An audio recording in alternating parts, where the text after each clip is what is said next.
Olá, seja bem-vindo ao nosso canal. Em nosso podcast de hoje, irei falar sobre o grande doador nos deu liberdade. O grande doador nos deu liberdade espiritual em Cristo. Somos livres do mundo, da carne e do diabo. Essa liberdade foi conquistada com o sacrifício de Jesus na cruz pelo sangue que foi derramado. Um preço muito alto, mas para nós um precioso presente. Essa liberdade é um estado que o filho ou filha de Deus tem diante de Deus em Cristo, bem como um sentimento que corresponde a essa condição. Ela provém do fato de, em Cristo, sermos justificados e livres da condenação do pecado, conforme nos diz Romanos capítulo 8, versículo 1. Agora, já não há condenação para os que estão em Cristo Jesus. Jesus mesmo disse: "Se o Filho vos libertar, verdadeiramente sereis livres." E o apóstolo Paulo, escrevendo aos Gálatas, disse: "Foi para a liberdade que Cristo nos libertou. Portanto, permaneçam firmes e não se deixem submeter novamente a um jugo de escravidão." Quando se pensa em liberdade, muitos se lembram de liberdade política. Guerras e revoluções acontecem em nome dela. Mas existe uma escravidão espiritual. As pessoas que buscam a salvação por méritos próprios, através de suas obras, estão debaixo dessa escravidão.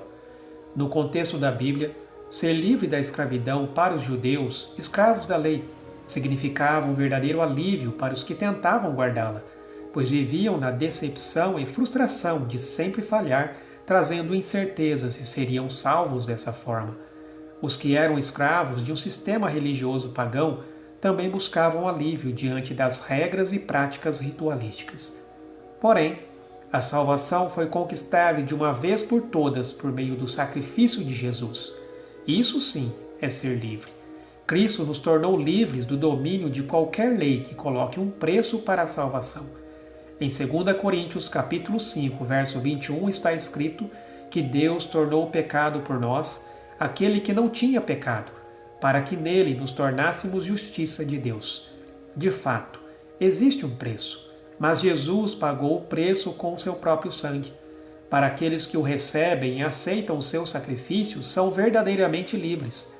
No entanto, essa liberdade não deve ser desfrutada de qualquer forma, pois a palavra também nos diz: "Vocês foram chamados para a liberdade." Mas não usem a liberdade para dar ocasião à vontade da carne. Pelo contrário, sirvam uns aos outros mediante o amor.